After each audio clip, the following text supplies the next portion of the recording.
Sid? Will there be thunder?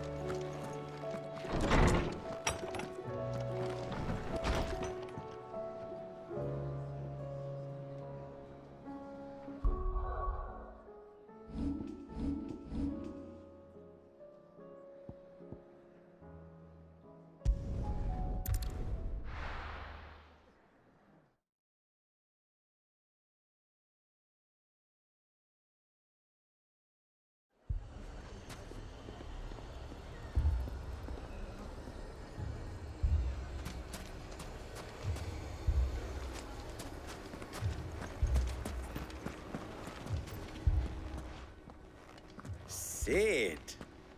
Your new companion appears much more formidable than your uncle. Should I be worried? You haven't been introduced. Jill, Clive has told me much about you. All lies, I'm sure. Your Stolas said that Dalimil has a bandit problem. Indeed. Although, you're a little late. They left with our food and guild days ago. Any idea where they went? The desert's a big place. Your guess is as good as mine.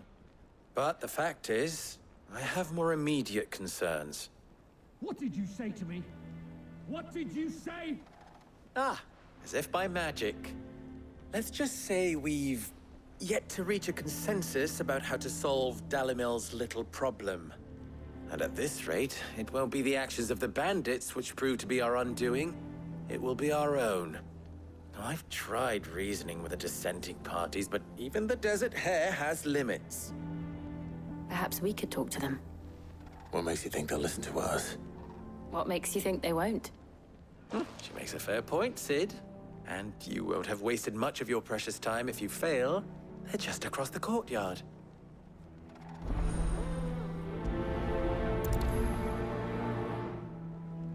Suppose we just follow the shouting.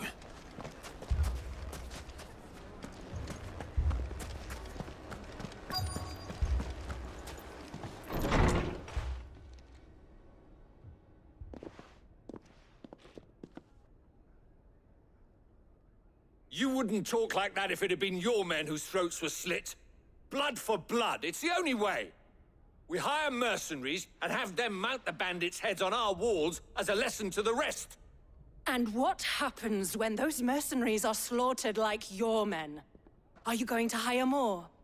We're better off using that coin to buy food and supplies. If we hire mercenaries, the only thing we're buying is the bandit's ire. And you cannot fill empty bellies with that. Do you hear me? But what happens when they come back? Maybe it'll be your throat that's slit. That's enough. Both of you. Any more of this and I'll throw you out myself. Come back when you're ready to talk like adults.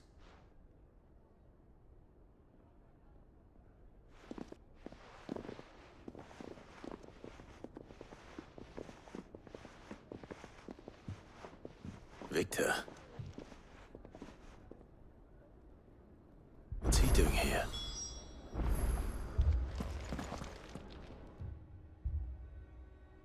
Sid. And Lady Jill. What brings you here? I was about to ask you the same thing. Costness is in chaos, and the markets have all but ceased to operate. The Briar's Kiss here in Dalimil is the only place I can reliably obtain supplies. I was here to do just that when Master Lubor told me of his troubles. He thought I might be able to talk some sense into these fools. But if you're here, I suppose his patience must be waning. Who are those people? Those were the thorns in Lubor's side. And the reason this place might be headed the same way as Costness. It's these accursed skies. The darkness is enough to drive a man to madness. Or an entire city, for that matter. We're still working on the skies. But in the meantime, perhaps we can find a solution to Dalimil's problems. I hope so. For all our sakes.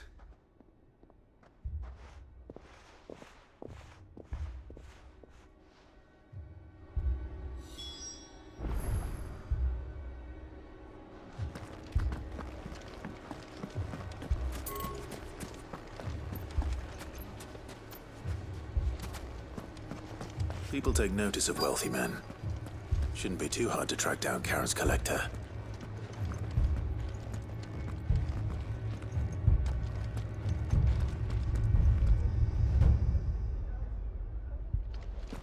Haven't we had enough fighting? I know I bloody well have. Next time.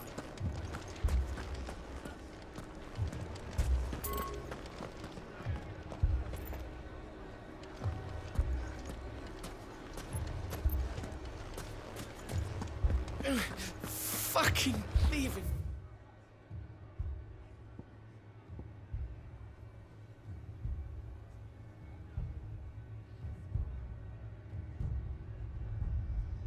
Bastards.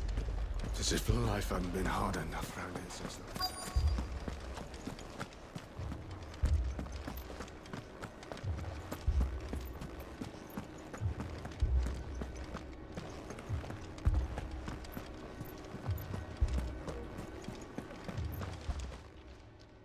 My reputation will be ruined. Ruined! Calm yourself, Lord Ignac, I beg of you, before you do yourself a mischief. Pardon the intrusion, but Out! Get out! I paid for these rooms so I wouldn't be disturbed. Leave me be! Please, allow me to apologize. His lordship is going through a difficult time, and he's never been fond of guests arriving unannounced. Radim! Get rid of the filthy oaf this instant! Very good, Lord Ignac. Would you mind stepping outside for a moment?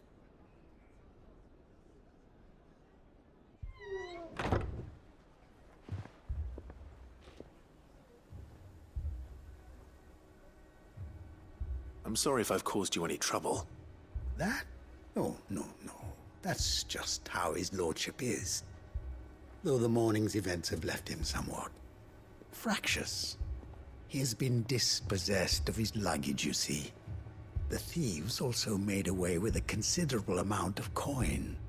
Coin the innkeeper will soon be keen to collect. I don't suppose a certain blade was among the stolen items. A single-edged sword. It was purchased from a merchant friend of mine. Ah, you know Lady Karen. Yes, I'm afraid it was. Then I'll retrieve Lord Ignac's luggage. But I have one condition. You have but to state it. You are welcome to anything that is within my power to grant. I want an audience with Lord Ignac. A few minutes should be enough. Then I'll be on my way. A condition I would be a fool to refuse. Of course, you shall have your audience. I don't suppose you saw where the thieves went. I did not, no. Though some discreet inquiries made on his lordship's behalf mean that I know where you might find them. The bandit's bed. Every ill-gotten coin in Dalimil is said to pass through that disreputable corner of the Valcroy. And that's where I'm heading.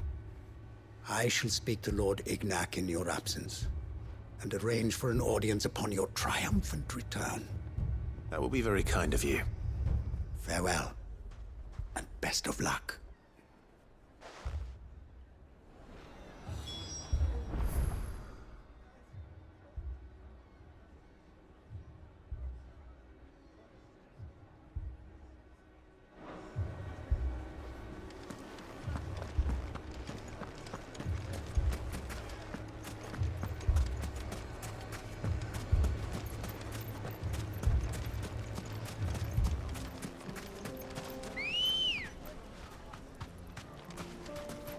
Let's go. Faster!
Over here! Go, Torque! This one! Get him! Over here! Get him!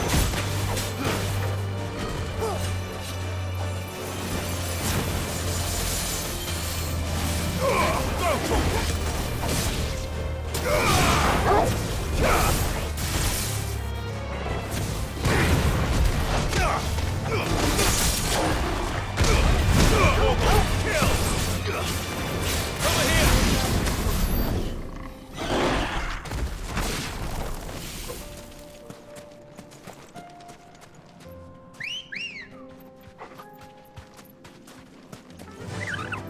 Fly, Ambrosia.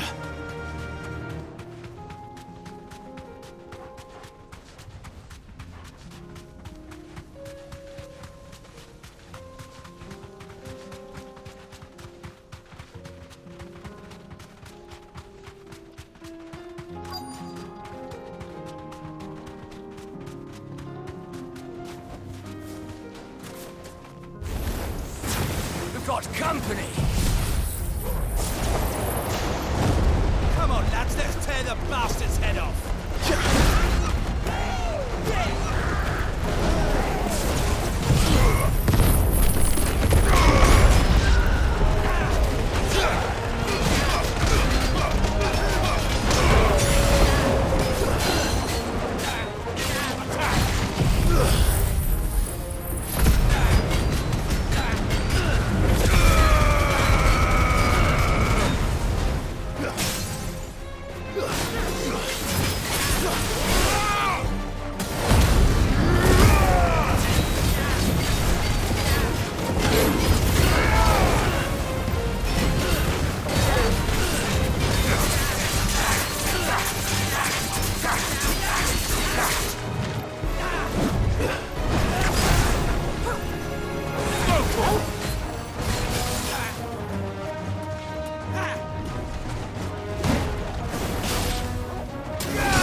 This must be Ignac's luggage. Nothing seems to be damaged. All right. Let's get it back to Dalimil.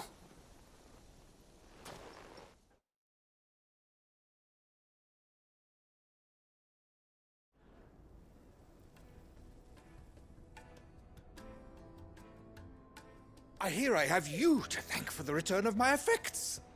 What shall I call you, my good man? Wyvern.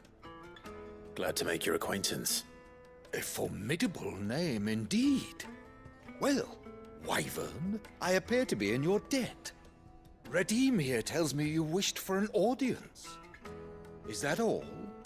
A few moments of your time should suffice, yes. You're a peculiar fellow, Wyvern. All right, speak. Master Wyvern was wondering if you could tell him about a certain single-edged sword you recently acquired. Oh, a true work of art, that one. Karen drove me hard on the price, but I would have sold her Radim here to get my hands on that sword. It was made in the Outer Isles, far beyond the Twins, and is used exclusively by the practitioners of a unique school of swordsmanship. They believe no combat should ever exceed a single strike, and hone their blades to such perfection that none ever does. Each sword is made for that one perfect stroke, and for that stroke only. They crack upon a second blow. There's a brutal sort of beauty to it, really. A But how do they hone such an edge? Fine question. Why, they use a whetstone, of course. Whetstones, rather. A whole array of them, ranging from the coarse to the fine. 10,000 licks with the sharpening stone, then 10,000 more. But it is the final stone which lends the blade its legendary sharpness. A mineral quite foreign to this great realm of ours. And that is the key. The secret ingredient. Wyvern, it occurs to me that my little lecture is hardly equal to services rendered. Take this, together with my regards. The very stone of which I spoke, far rarer among collectors than even the blade itself, and a far more fitting payment. Thank you. Pardon the intrusion, my lordship. However, it is long past time we prepared ourselves to depart. So it is. I am locked in bitter competition with a rival collector of curiosities. I am one step ahead of the unscrupulous scoundrel, but he is hard at my heels. Are there many other collectors out there? Too many to count, but only one do I consider my nemesis. Lord Byron Rosfield, and is a perennial thorn in my side. I can imagine. Farewell, Wyvern. May our paths cross again. Radim, we mustn't dawdle.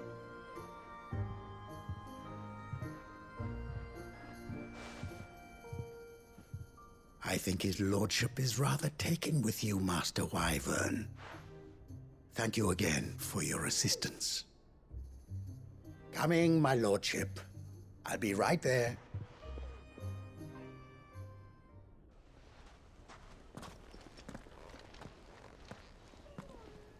Trust Uncle Byron to find such an interesting rival.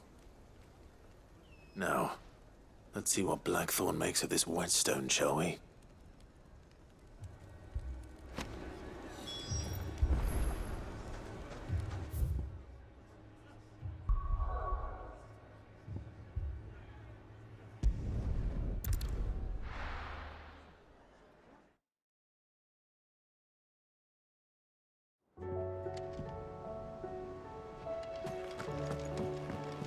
Will we ever see the sun again?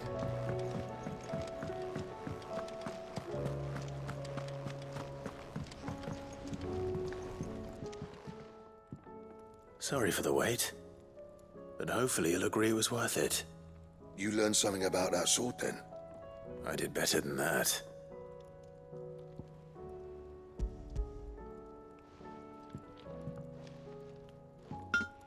A whetstone? Yes. But not one you'll find anywhere in Valisthea.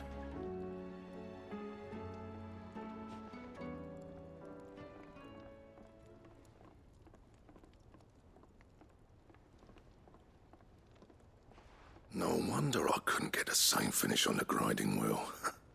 One hit and all done, eh? Might not be so bad if all you ever fought were duels. Good luck on the battlefield. Your second opponent would be your last, no matter how good you were. Even so, is there some way it could be used to give the curse breakers an edge? I think so, yeah. With this whetstone and the right kind of steel, I could probably even make a twin of the blade that rattled me. But there'd be no replacing this little rock once I worn it down to a sliver. I reckon we get a dozen swords from it, if that. Swords that the curse breakers wouldn't know how to wield properly, and that would see them through a single fire piece. Nah, no point trying to copy that thing. Be about as much use as a wax anvil. But finishing our blades with a whetstone this fine, now that's something to consider. And what's finer than fallen masonry, eh? Or more hard-wearing, for that matter. Just imagine it. Good Valisthean steel with an edge as sharp as any found in the Outer Isles. I won't make a copy, nah. I'll make something much better. I'm sure the curse breakers will be delighted. Just don't push yourself too hard. Don't you worry about me, sunshine. I've been working day and night since I was half your age, and I'll still be here when you're long gone. Hey, thanks, Clive. I mean it. I owe you one. August too. It's good to know someone's looking out for me. He'll be happy to hear you said that. And I'll see that my debt to you's paid. First new blade I make's got your name on it. You come and find me when you've got the materials. All right. I will.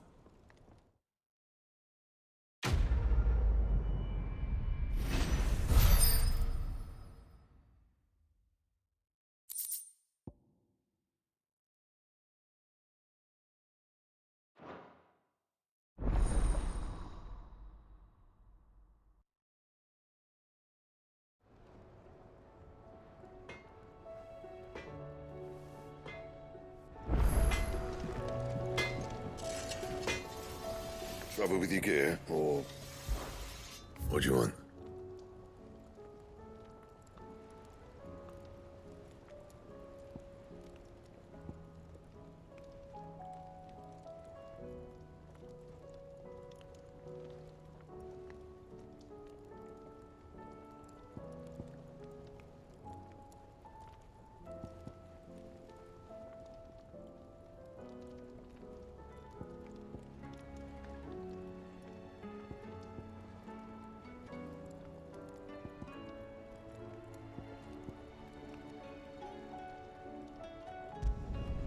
Should last you a good while.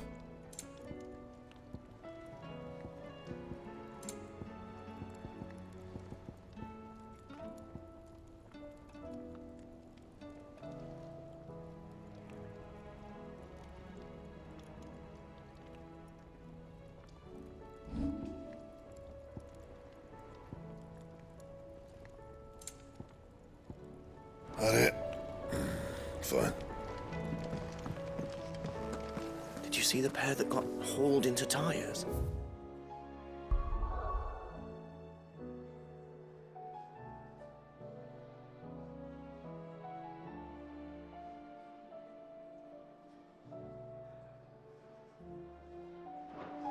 Aye.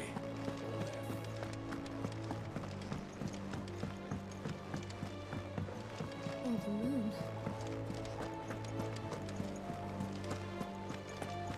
Did you see that? Tell me you saw that.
Back to the stables, Carl.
Here. Greetings, Your Majesty.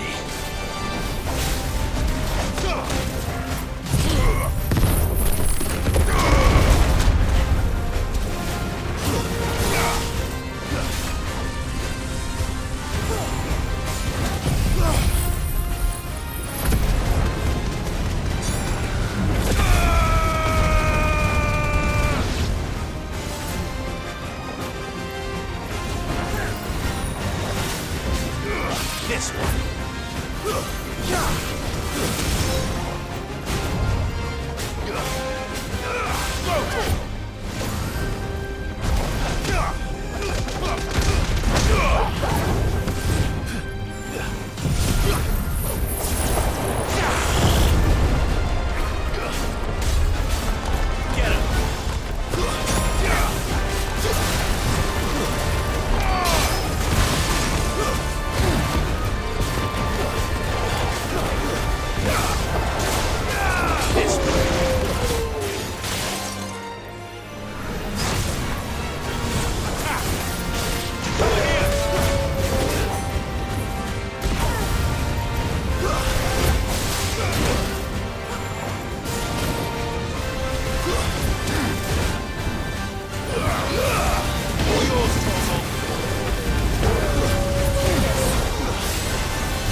Your reign is over.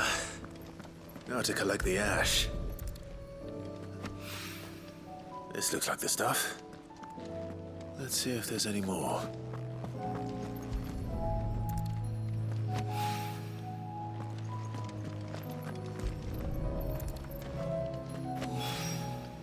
That should do it. If a wine needs more than this.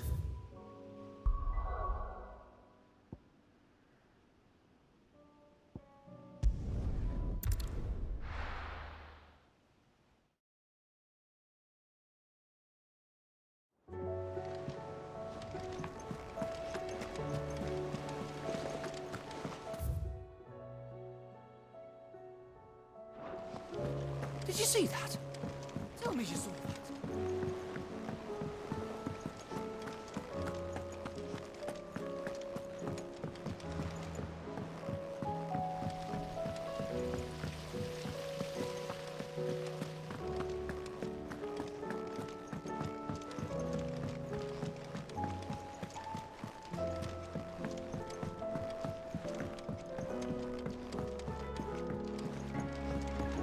this fuss over a few dark clouds.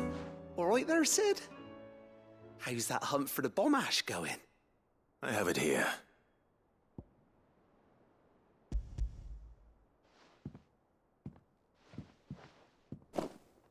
That's the stuff.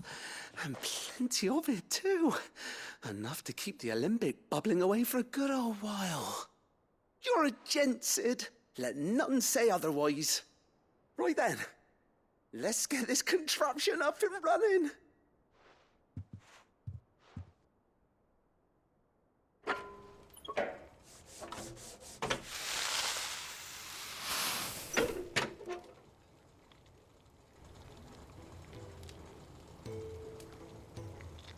There we have it. The Telemon Alembic. And it works just like the chief said it would. Very impressive. Says the man who cut down a burning boulder. Speaking of which, I still haven't returned the favor. There's no need. The good it will do for the hideaway is reward enough. Don't be silly. Why don't you let me take a look at that bag of yours? The one you keep your potions in. Reckon I could work some magic on that. What kind of magic? Well, we happen to have isolated a substance in our test run of the alembic that I reckon will make even the toughest leather supple as anything. Thought we might use it to breathe new life into old boots and the like. Save the hideaway a few gil. But I reckon if we slap a bit on your bag, it'll loosen it up enough for you to squeeze in a bottle or two more. Well, it can't hurt to try, I suppose. That's the spirit. Leave it with me. I'll only be a mo.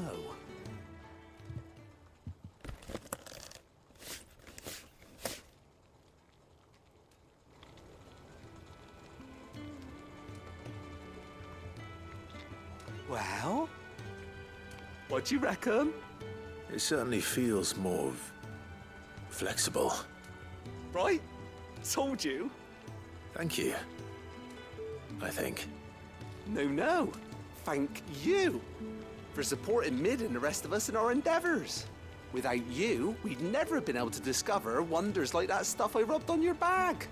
And I'm telling you, there's plenty more where that came from.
So, you see my predicament?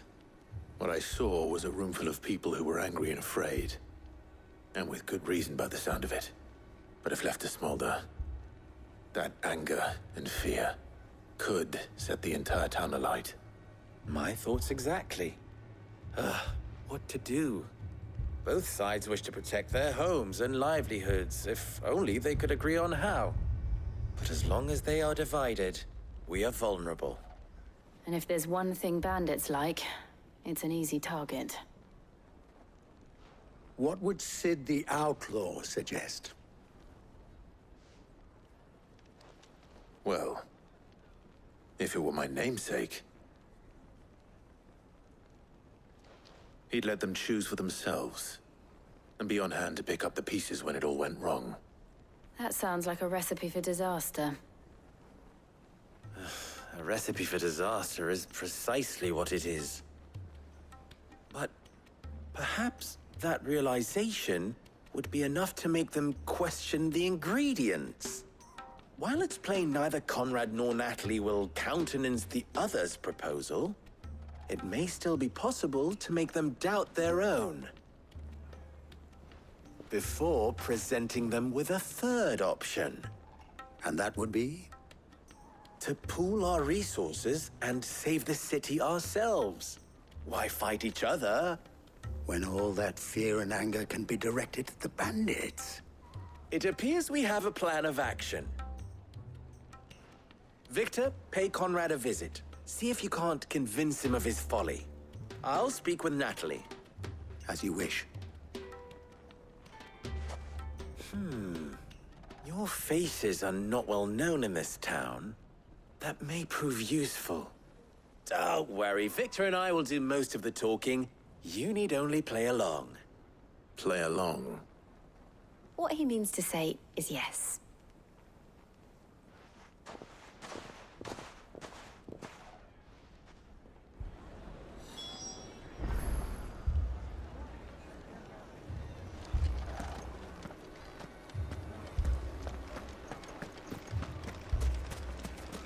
Picture it, Conrad.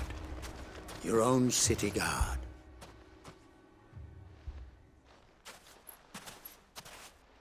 Ah, here she is. The Lady of the Spear herself. Conrad, may I introduce you to Jane, commander of the Red Wings, the oldest mercenary guild in the Free Cities. A pleasure, my lady. The pleasure is all mine. As I told you, I summoned the commander here from Canver to inquire about a contract. Victor says you told him no. That there aren't any men left to hire. Is that true? True as the crystals cracked. Nobles came and claimed every last one worth his salt. And not just from us Red Wings. You know of the 7 high houses. There must be 2 swords assigned each one. Granted, we have a few boys left. If it's boys you're looking for. Well, Conrad, are you saying that Dalimil's finest cannot defend this town better than a gaggle of unblooded striplings? That a band of beardless youths could better avenge the deaths of your brave men than you yourselves? Absolutely not. We'll show those bastards who they're dealing with.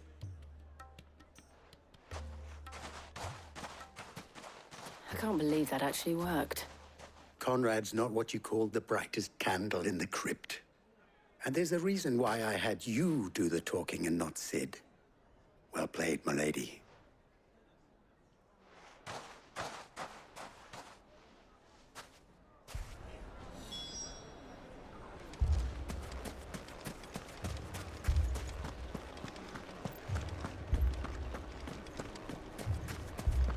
My shop. If I had my pickaxe, I would... I mean, it may still be possible to buy something, and we may yet be allowed to... Ah, here he is now.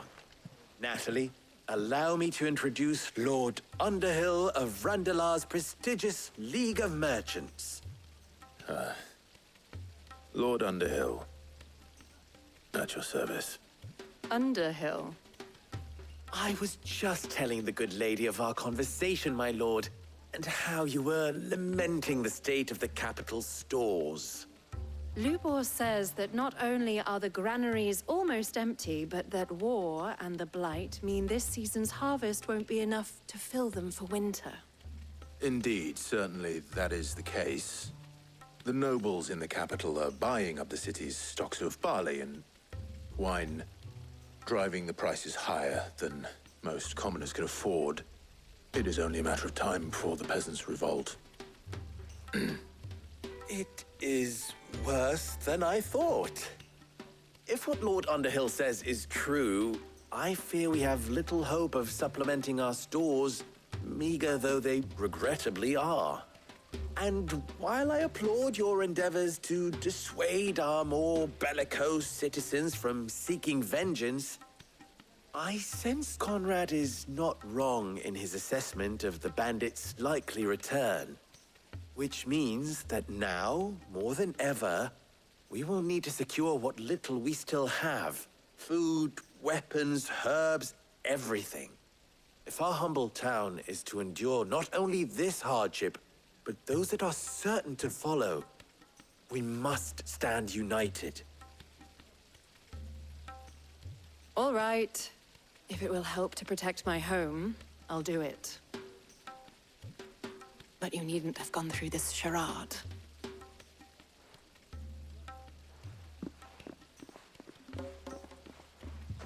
Thank you, Clive. Your performance was nothing if not workmanlike.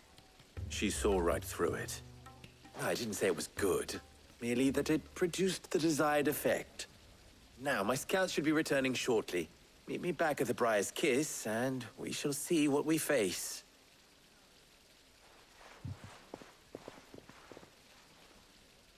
I'm not convinced our roles in this ruse were entirely necessary. It appears I have no choice but to I don't know. Conrad seemed quite taken with you. Mummy, I'm scared. Oh, I'm ruined. Good news, Sid.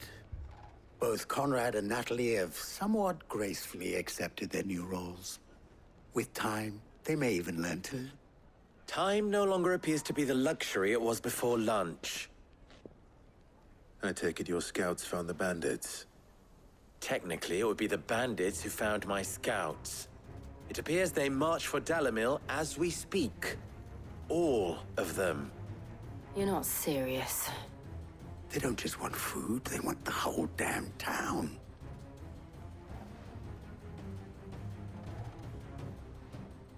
I have a favor to ask.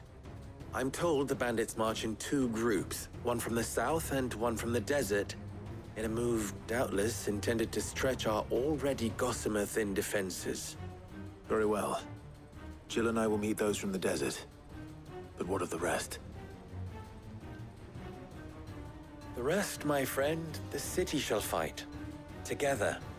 The stakes, I concede, are high. But if this does not unite Dalimil, nothing will.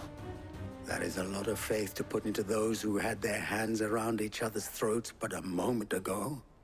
Then it will be for us to see that their hands are kept occupied. And I do mean us. I thought you might say that. We'll hold them off for as long as we can. And we will do the same.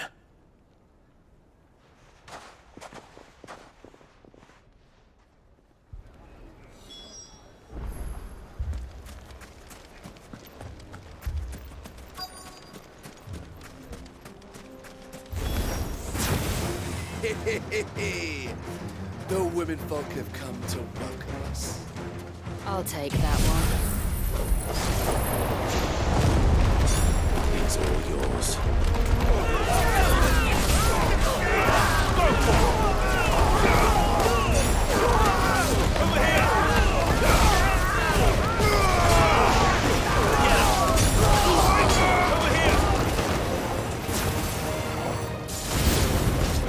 They mean to overwhelm us.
The townspeople.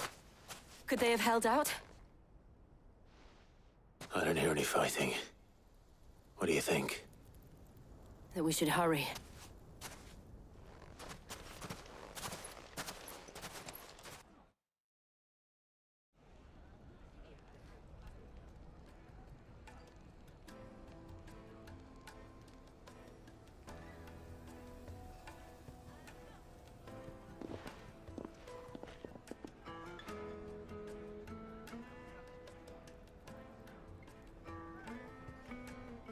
Natalie, I owe you an apology. You did well out there. The inn would have been lost had you not held the line. Without you, there would have been no line to hold. You saved us, Conrad. You saved Dalimil. We all saved Dalimil.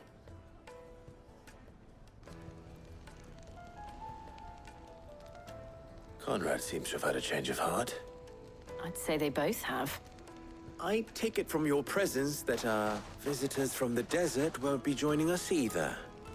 Pity. The plan worked, Sid. Granted, it only took an army of bloodthirsty bandits at our gate. Calm now, Victor. Why quibble over the details? We are united, and that is all that matters. As for you, Sid, you fight considerably better than you act. I'll take that as a compliment.